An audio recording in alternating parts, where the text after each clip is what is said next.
नमस्कार जय हिंद साथियों। मैं सुनील राठौर ऐसे टारगेट एमपीपीएससी में आप सभी का एक बार फिर से स्वागत करता हूं।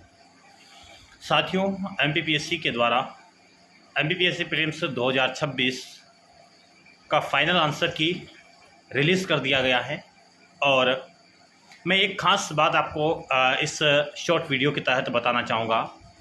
साथियों, आयोग के द्वारा जो प्रश्न डिलीट किए गए हैं उसका सबसे ज़्यादा लाभ किस अभ्यर्थियों को मिलेगा उस पर मैं बात करूंगा। आप लोग ये मानकर चल रहे होंगे कि सभी को इसका बोनस अंक मिल जाता है। बात एकदम सही है, सभी को इसका बोनस अंक प्राप्त होगा, चाहे आपने अटेम्प्ट किया हो या नहीं किया हो। लेकिन इसके बावजूद इस प्रकार डिलीट प्रश्न का सबसे ज़्यादा बेनिफिट उस स्टूडेंट को मिलता है जिसने इस क्वेश्चन को अटेम्प्ट किया था और अटेम्प्ट करने के बाद जब फाइनल आंसर की आई और प्रोविजनल आंसर की में उसका आंसर गलत हो गया था और फाइनल आंसर की जब आई उसमें वो क्वेश्चन डिलीट हो जाता है, तो उस प्रकार उस अभ्यर्थियों को 4 अंक का इसमें फ़ायदा होता है और बाकी अन्य सभी अभ्यर्थियों को इसका फ़ायदा जो होता है वो केवल 3 नंबर का होता है।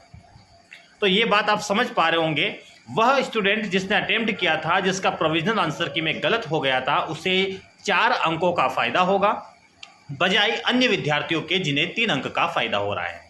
तो यहाँ पर एक गौर करने वाली बात है कि ऐसे प्रश्न डिलीट होते हैं तो अब उन अभ्यर्थियों को ज़्यादा फ़ायदा मिला है जिनने रिस्क लिया था, लेकिन उनकी रिस्क गलत साबित हो गई थी और फाइनल आंसर की में उनको 1 अंक ज़्यादा मिला है। क्यों? क्योंकि पहले 1 अंक माइनस हो गया था उनका, और -20 में एड ऑन हो जाएगा। ओवरऑल यहाँ पर 4 अंकों का उसे फ़ायदा होगा।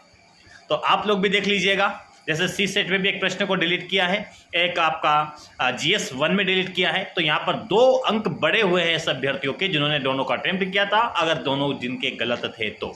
ठीक है, तो इस बात को ध्यान से समझिए और मेरी बात अच्छी लगी है, समझ में आई है तो इस चैनल को सब्सक्राइब कीजिएगा, इस वीडियो को शेयर कीजिएगा और लाइक का बटन दबाना मत भूलिएगा। नमस्कार, जय हिंद।